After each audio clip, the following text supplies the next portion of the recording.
pengembangan pariwisata yang semakin kompetitif, banyak desa berlomba menawarkan keindahan alam sebagai daya tarik utama. Namun, di timur kota Bandung, terdapat sebuah desa yang memilih jalan yang berbeda. Desa Wisata Edukasi Cibiruetan membuktikan bahwa manusia, budaya, dan semangat gotong royong dapat menjadi destinasi yang tak kalah bermakna.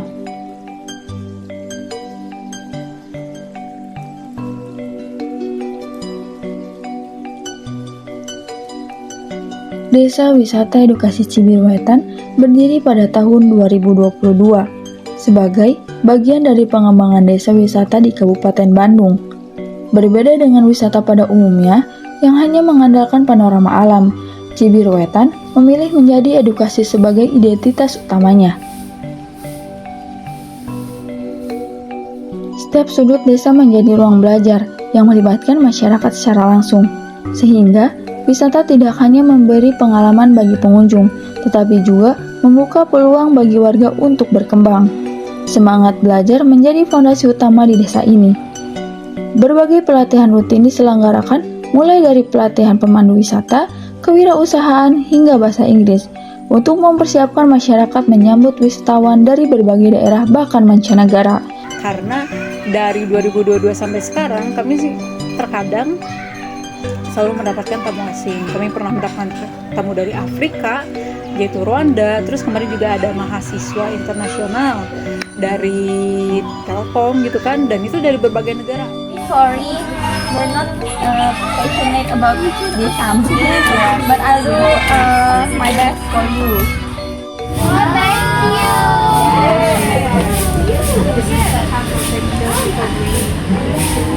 Wow. Lalu untuk pemberdayaannya, apakah hanya bersifat pelatihan saja? Tentu tidak, karena dari penerimaan tamu dan mendatangkan ke setiap lokus-lokus, misalnya kami mendatangkan ke kelompok wanita tani gitu ya, mereka ibu-ibu yang menjaga ketahanan pangan di desa Cibiruetan. Di sana dengan hadirnya tamu dijembatani oleh desa wisata gitu kan, itu bisa menjadi relasi baru, bisa mempromosikan hasil tanam mereka gitu yang organik atau hidroponik ataupun dengan teknologi lainnya seperti itu. Dan kami juga membantu mempromosikan produk-produk lokal yang ada di sini. Jadi diharapkannya setiap UMKM itu kita display keripik cemilannya atau produk-produk yang mereka jual ya, sehingga itu membantu perekonomian mereka juga. Selain itu juga hasil dari kunjungan tamu tentunya akan dialokasikan, akan diserap juga oleh masyarakat seperti itu. Dari kerjasama yang solid itu tentunya alhamdulillahnya desa Cibiruetan itu meraih berbagai prestasi gitu kan, termasuk dengan adanya ini pembuatan Cibiruetan Super Platform mengantarkan desa Cibiruetan menjadi juara 2 nasional lomba digitalisasi gitu kan, alhamdulillahnya. Jadi di kegiatan di desa sekarang sudah banyak digitalisasi, termasuk tadi ada perpustakaan digital. Di sana kita bisa membaca melalui buku hardcover biasa ataupun softfile yang seperti e-booknya seperti apa. Dan di sana juga tertera banyak sekali prestasi, seperti kita sudah dilabeli sebagai desa anti korupsi, desa ramah lansia, desa ramah disabilitas. Walaupun fasilitasnya belum sempurna untuk ramah disabilitas, tapi seenggaknya kami berusaha menunjukkan komitmen dengan menghadirkan toilet disabilitas, juga ada trail untuk kursi roda gitu kan. Dan harapannya kedepannya itu bisa jauh lebih baik lagi fasilitasnya gitu, karena bagaimanapun kita harus menghormati hak-hak penyandang disabilitas, hak-hak lansia yang ingin berwisata ke sini ataupun ingin mengajukan layanan kepada pemerintah desa. Di DOM ini adalah DOM AWI, yaitu Creative Center atau sekretariat dari pengelola Desa Wisata Edukasi Cibiruetan. Biasanya di sini kami melakukan diskusi, melakukan penerimaan tamu, mendampingi mahasiswa-mahasiswa yang melakukan penelitian. Biasanya kami menempatkan mereka untuk duduk di sebelah sana, dan di mini stage ini kami menampilkan tarian Barepan atau Ibing Manglayang sebagai sambutan, karena tarian tersebut merupakan jadi satu-satunya tarian yang lahir di Cibiruetan, sebagai menunjukkan identitas bahwa Cibiruetan memiliki tari tradisionalnya sendiri. Di sini kami juga berjualan kopi di warngop gitu ya, warung ngopi, dan ini sudah berjalan sejak dari periode pertama kepengurusan. Sekarang kan baru periode kedua kepengurusan. Jadi sambil kami di sini menunggu ada kedatangan tamu, karena memang suka tiba-tiba ada tamu ya, mungkin dari mahasiswa ataupun tamu pemerintahan yang dikenalkan melalui pemerintah desa gitu kan. Kami di sini memanfaatkan waktu dengan jualan kopi. Nah, salah satu atraksi wisata atau aktivitas wisata untuk tamu yang ada kegiatan di Dom itu adalah biovlog. Biovlog itu apa? Jadi biovlog itu kolam yang memanfaatkan pakan ikannya tuh jadi dicampur dengan maggot gitu. Tidak kolam tradisional yang kayak balong kayak gitu ya, tapi kita bisa memanfaatkan biovlog yang lebih mungkin modern gitu ya, seperti itu. Nah, aktivitasnya di biovlog adalah, jadi ketika nanti makan siang, turis itu akan dibawa untuk niup lauk, untuk menangkap lauk dengan saring gitu. Dan nanti hasil saringannya, hasil ikannya itu kita akan olah langsung, dimasak di sini. Lalu nanti akan kita sajikan langsung, balakecakan atau botram gitu ya. Termasuk juga untuk ternak ayam. Ternak ayam ini juga kan punya pemerintah desa ya. Jadi ketika kita membutuhkan telur untuk mungkin operasional makan sehari-hari, ataupun misalnya ada tamu, kita bisa mengambil langsung fresh ya. Telurnya kita cuci dan kita olah seperti itu. Dan untuk tanaman-tanaman yang ada di sekitar, karena kita adalah suku Sunda, culture-nya, budayanya memang ketika nanti disajikan makan siang tentunya dengan mundur, memetik daun-daunan yang ada dan dijadikan lalapan seperti daun singkong, daun pepaya, ada juga perbumbuan seperti daun bawang dan sebagainya di sini.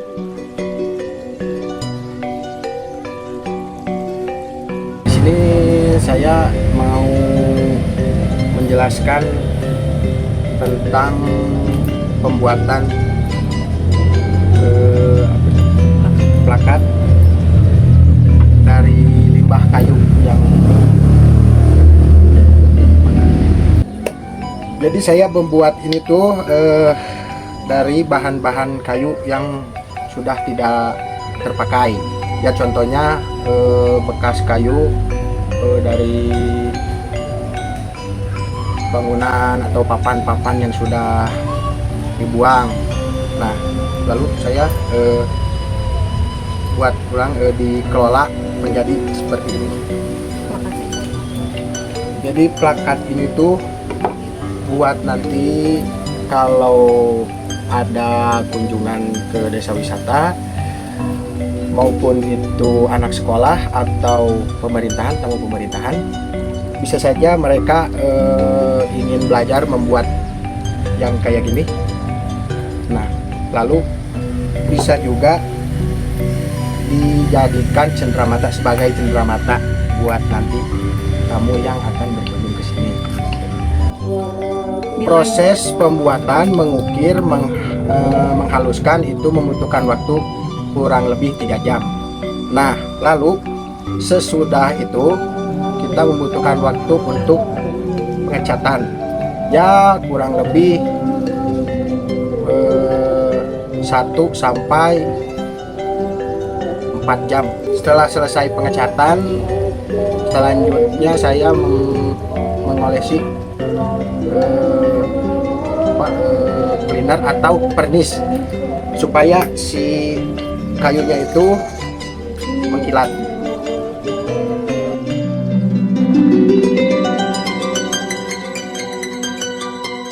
Untuk periode pertama, desa wisata tuh belum punya sekretariat. Jadi kami diem di saung sekolah desa. Dan saung sekolah desa pun dulu tidak sebagus itu gitu. Tapi alhamdulillahnya dengan banyak kunjungan tamu, banyak profit gitu kan yang diserap oleh masyarakat, dan sebagian juga dibangun untuk membangun Dom Awi ini sebagai sekretariat pengurus Desa Wisata Edukasi Cibiruetan Creative Center gitu ya. Karena kami tidak mendapatkan 1% pun APBDes. Jadi itu semua berawal dari pendapatan kunjungan tamu seperti itu. Bahkan kami bisa sampai ada kursi yang seperti ini gitu, yang ciri khas ban seperti ini dari limbah ban juga. Lalu membangun mini stage-nya gitu kan. Lalu tempat untuk jualan kopinya, ada saung pojok, leit, dan lain sebagainya. Itu merupakan hasil dari perjuangan untuk pelayanan penerimaan tamu di sini. Dan saung sekolah desa dulunya memang sering dipakai untuk berdiskusi atau istilahnya ngelongkong bagi pengurus desa, perangkat desa maupun pengurus desa wisata edukasi Cibiru Wetan untuk berkonsep saling membantah gitu kan, ataupun menyetujui, mengapresiasi supaya kita tuh lebih visioner dan memiliki konsep beberapa tahun ke depan tuh Dewitan ingin seperti apa gitu. Selain itu juga saung sekolah desa juga menjadi tempat bagi perangkat desa untuk membuka ruang dialog ya, supaya konsep berdesa yang diajarkan oleh kepala desa yaitu Pak Hadian itu tetap berjalan gitu. Ketika kita berdialog di saung sekolah desa, kita tuh tidak menggunakan atribut apapun, istilahnya seperti itu ya. Kita tidak mengingat latar belakang seseorang, termasuk juga teman-teman dari Dewitan, pengurus desa wisata edukasi Cibiru Wetan, sering dilibatkan dalam rapat oleh pemerintah desa, karena kan kami juga memang bagian dari desa. Di DOM juga sebenarnya kita bisa membuat atraksi pengelolaan sampah, karena kan di sini ada berbagai tempat sampah ya, ada yang untuk organik, non organik, dan B3. Bahkan ada atraksi kegiatan di paket wisata kami yaitu ulin sampah. Di sini untuk demonstrasinya, tapi nanti kita akan mengunjungi bank-bank sampah yang ada di Cibiru Wetan. Di Domawi juga terdapat Taman PKK. Apa itu Taman PKK?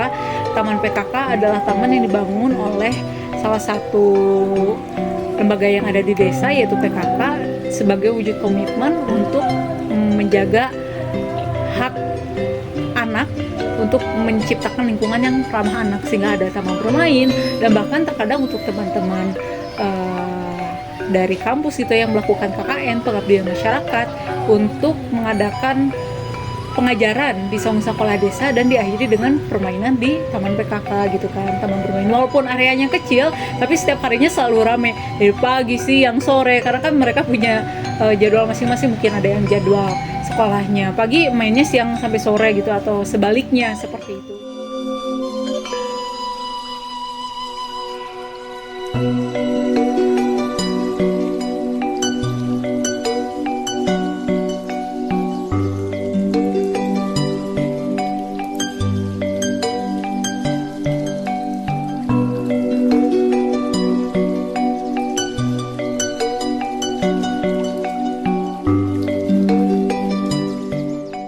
Desa Wisata Edukasi Cibiru Wetan mengajarkan bahwa sebuah desa tidak harus memiliki panorama alam yang megah untuk menjadi tujuan wisata. Ketika masyarakat bergerak bersama, budaya dijaga, dan edukasi menjadi napas kehidupan, lahirlah sebuah destinasi yang memberikan makna lebih dari sekedar perjalanan. Karena pada akhirnya, wisata terbaik bukan hanya tentang tempat yang dikunjungi, melainkan tentang pelajaran yang dibawa pulang.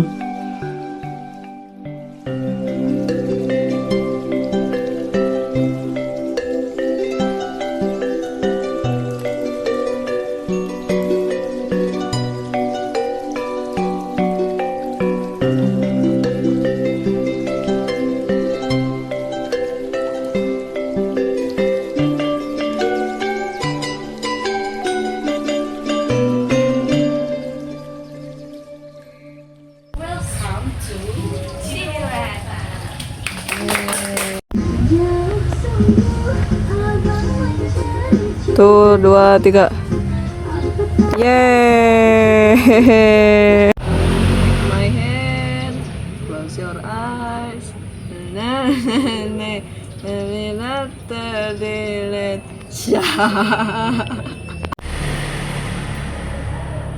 Mainin gimana? mainin aja. Asal-asalan. Iya. Dipas nih buat ongkos.